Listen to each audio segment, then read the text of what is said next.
Bonjour à tous, bienvenue à nouveau.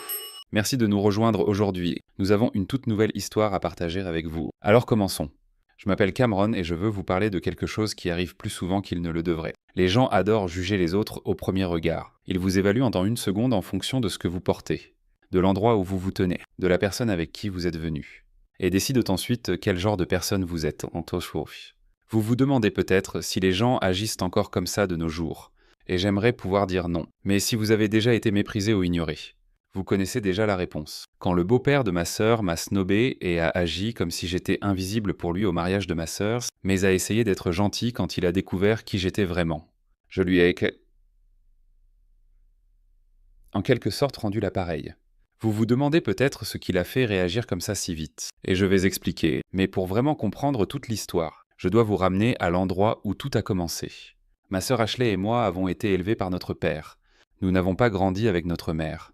Elle est partie quand nous étions encore petits, s'est remariée et a commencé une nouvelle vie ailleurs. C'était juste nous trois. Et pour être honnête, nous allions bien. Mon père était un homme d'affaires. Il avait ses hauts et ses bas comme quiconque essaie de gérer quelque chose seul. Mais il s'assurait que nous ne manquions jamais des bases. Cet homme travaillait dur et même s'il n'était pas parfait, il était présent. Nous pensions que ce serait toujours comme ça. Puis un matin, nos vies ont changé. J'étais presque fini avec l'université. Probablement juste quelques mois restants. Ashley terminait sa dernière année au lycée. Je me souviens encore de l'appel téléphonique ce matin-là me disant qu'il y avait eu un accident de voiture. Notre père ne s'en est pas sorti. On ne peut pas se préparer à ce genre de choses, peu importe votre âge. Quand quelqu'un vous dit que votre père est parti comme ça brise quelque chose en vous. J'ai conduit jusqu'à la maison en silence ce jour-là. Ashley m'attendait. C'est moi qui ai dû lui dire. Elle s'est effondrée juste là dans mes bras. Mais la pire partie n'était même pas le chagrin, c'était tout ce qui a suivi. Il s'est avéré que mon père avait des dettes sérieuses liées à l'entreprise. Des prêts, des paiements manqués et des problèmes financiers. Il devait essayer de les arranger discrètement. Une fois que la nouvelle de sa mort a atteint les banques, elles n'ont pas perdu de temps. Elles ont saisi la maison.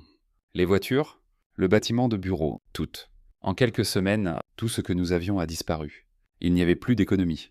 Juste les vêtements dans nos valises et 2 frères et sœurs en deuil essayant de comprendre ce qu'on allait faire ensuite. Je n'oublierai jamais le moment après l'enterrement quand tout le monde était parti et qu'il n'y avait plus que moi et Ashley.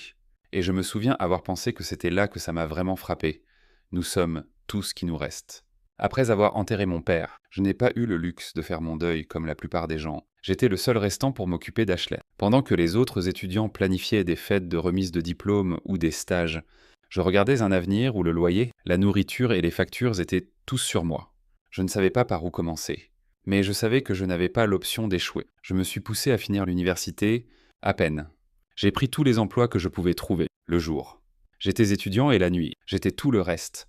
Barista, livreur, assistant de bureau temporaire. Vous nommez, je l'ai probablement fait, il y avait des jours où je ne dormais pas. Je partais au travail avant le lever du soleil et rentrais après minuit. Mon corps était épuisé. Mais mon esprit ne s'arrêtait jamais. Je devais m'assurer qu'Ashley avait ce dont elle avait besoin. Chaque centime que je gagnais était étiré au maximum. Bien sûr, essayer de jongler avec tout ça signifiait que quelque chose devait lâcher. Et pour moi, c'était ma relation. J'avais une petite amie à l'époque. Elle était douce, supportive au début, mais lentement. Les réponses tardives, les appels manqués et les annulations de dernière minute ont commencé à s'accumuler. Elle disait des choses comme Tu n'es jamais vraiment présent » ou « Je me sens comme si je n'étais pas une priorité ». Et je comprends, je ne lui en veux pas. Ce n'était pas juste pour elle. Elle voulait un petit ami qui pouvait être là émotionnellement et physiquement. Mais à ce moment-là, mon énergie était déjà épuisée. Je n'avais plus rien à donner à qui que ce soit d'autre. Donc j'ai rompu. Non parce que j'avais arrêté de me soucier d'elle, mais parce que je savais sur quoi je devais me concentrer. Je devais me donner entièrement à une chose. Sortir Ashley et moi de ce trou, c'était la seule chose qui comptait. Je me disais qu'il y aurait du temps pour l'amour plus tard. Pour l'instant, elle a plus besoin de moi. Après l'université, j'ai décroché un emploi en entreprise, juste quelque chose qui payait les factures et me donnait un peu de stabilité. Je n'étais pas exactement passionné par ça. Mais je savais que je ne pouvais pas me permettre de m'asseoir et d'attendre l'emploi parfait. J'avais des factures à payer et une petite sœur qui comptait sur moi. Même en travaillant ce 9 à 5, j'ai fait en sorte de continuer à apprendre. J'ai toujours pris des cours courts en ligne, ramassé des certifications ici et là, tout ce qui pouvait me donner un avantage quand viendrait le temps des promotions. J'avais besoin de gagner plus, d'économiser plus et de mieux planifier pour l'avenir de ma sœur aussi. Puis un jour, J'ai découvert que 2 de mes anciens amis d'université travaillaient sur un projet de logiciel. Ils développaient un outil basé sur l'IA pour automatiser les workflows back-end. Ça sonnait ambitieux, mais quelque chose m'a intéressé. Je les ai contactés et demandé s'ils avaient besoin d'aide. Je n'étais pas un expert en IA, mais j'avais du sens des affaires, des compétences en marketing, et surtout, j'étais affamé de construire quelque chose à moi. C'est comme ça que je les ai rejoints. La startup est devenue un boulot secondaire. J'allais à mon emploi en entreprise le jour, rentrais épuisé, puis passais les nuits et les week-ends à travailler sur ce projet. Ce n'était pas glamour et il y avait des fois où je m'endormais sur mon ordinateur portable, me réveillais avec un coup raide et continuais quand même. Je faisais tout ce que je pouvais pour nous maintenir à flot, Ashley et moi. Les premières étapes de la start-up étaient rudes. Il y avait des bugs techniques, des désaccords sur les fonctionnalités et plus de quelques nuits où nous pensions que tout allait s'effondrer. Un des cofondateurs, un bon ami à moi, s'est fatigué de la bataille constante en montée et est parti après environ 2 ans. Je ne lui en veux pas. Nous avions investi beaucoup de temps et d'argent dans cette chose et les retours n'étaient pas encore là. J'ai honnêtement pensé à abandonner aussi. Il y avait des jours où je regardais mon compte bancaire et me demandais si je ne poursuivais pas un fantasme. J'avais déjà perdu tant d'argent et de sommeil, mais quelque chose en moi continuait. Je me disais sans cesse, si ça marche, ça change tout. Et finalement, ça l'a fait. Nous avons lancé une nouvelle fonctionnalité. Un moteur de logique automatisé qui permettait aux entreprises de rationaliser leur workflow interne. Les clients l'ont adoré. Lentement au début, puis soudain, tout d'un coup, le bouche à oreille a commencé à se répandre. Nous recevions des appels, des emails et des demandes de démos. Les blogs de l'industrie ont repris ce que nous faisions. Ça semblait surréaliste. Après tous les revers et les nuits blanches, les gens remarquaient enfin. Mais même alors, je n'ai pas quitté mon emploi en entreprise tout de suite. Je jouais encore la sécurité, surveillant chaque dollar. Mon cofondateur, celui qui était resté avec moi, est devenu le visage public de l'entreprise. Il gérait les événements de networking, les interviews et les conférences. Et j'étais d'accord avec ça. Je ne me souciais pas des projecteurs. J'étais le gars en arrière-plan qui s'assurait que les choses fonctionnent bien, gérant le grind opérationnel et maintenant les choses à flot. En regardant en arrière, je réalise que ces années m'ont façonné plus que toute autre chose. La pression, les sacrifices, la croyance obstinée que je pouvais faire les deux, construire l'entreprise et être là pour ma sœur. Tout ça m'a moulé en qui je suis maintenant. Donc un jour, je venais juste de rentrer du travail. J'avais à peine le temps de m'asseoir et de reprendre mon souffle quand Ashley a appelé. Elle avait l'air d'avoir quelque chose d'important à dire, mais n'était pas sûre de comment commencer. Ça seule m'a fait m'arrêter, puis elle m'a dit « Cam, je me marie ». J'ai cligné des yeux vers elle pendant 1 seconde, pensant que j'avais mal entendu. Je savais qu'elle voyait quelqu'un, bien sûr. On en parle. Mais le mariage si vite, j'avais à peine eu le temps de mémoriser le nom du gars, naturellement. J'ai commencé à poser des questions. Je fais confiance à Ashley, mais j'avais besoin de comprendre ce qui se passait. Je lui ai demandé depuis combien de temps elle le voyait sérieusement et pourquoi les choses avançaient si vite. C'est là qu'elle m'a dit qu'ils se connaissaient en fait depuis des années, apparemment. Ils s'étaient reconnectés après l'université et étaient sérieux depuis un moment avant qu'elle ne me le mentionne.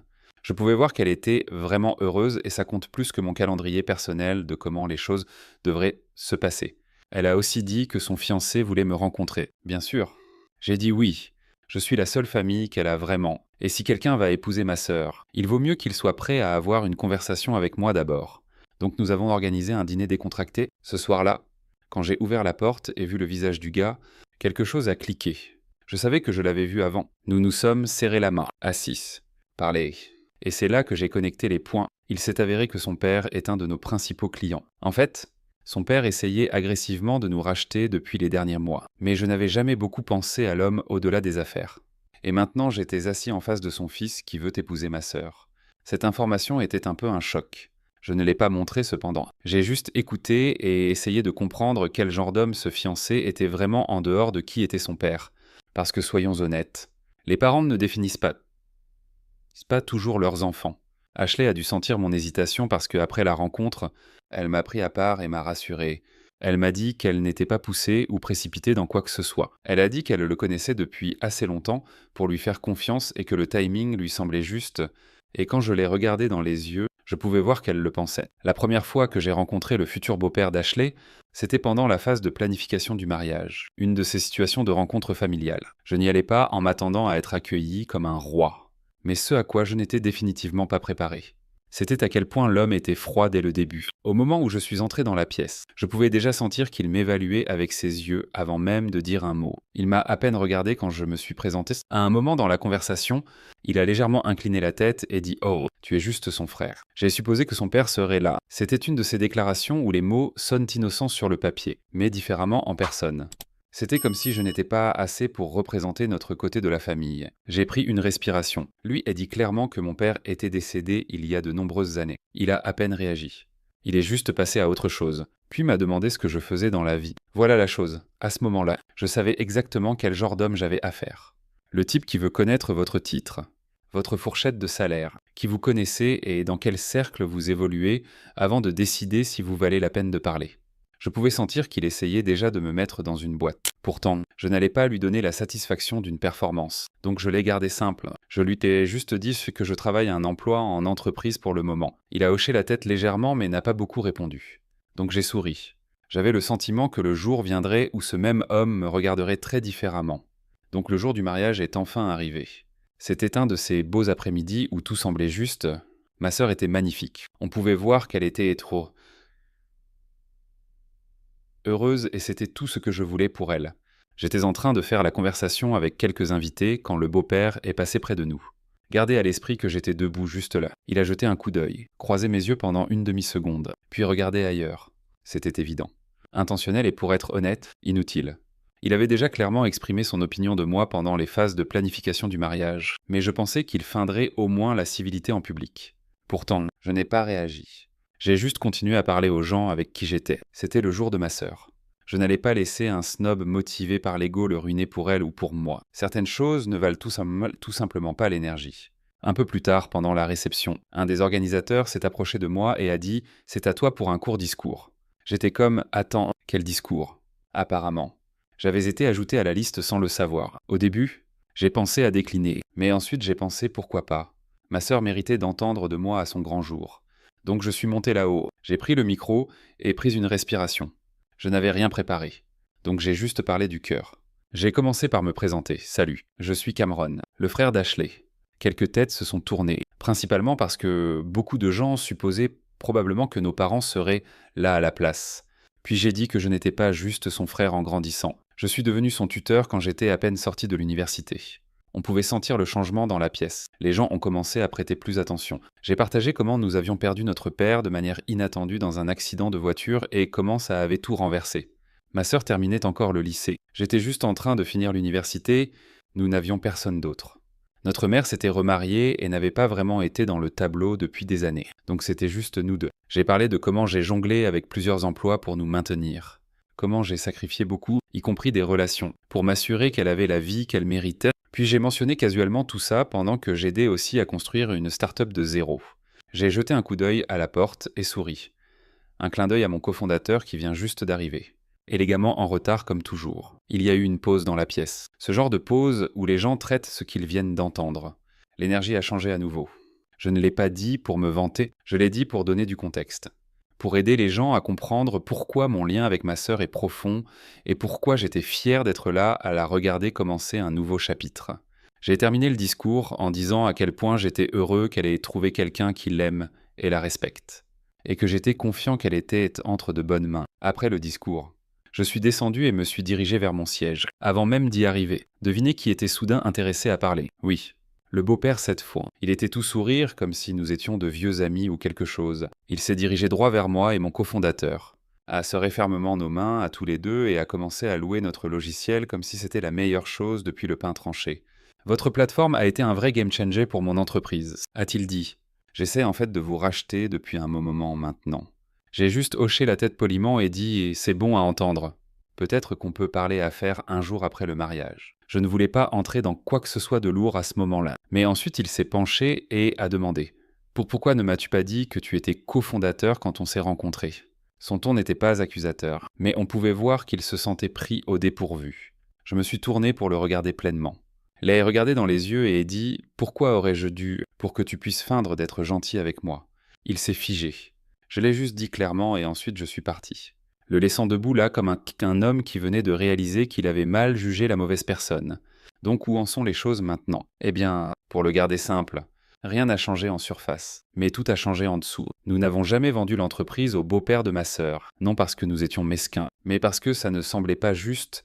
Il avait essayé de nous racheter avant, et je savais qu'il ne venait pas d'un endroit de respect genou.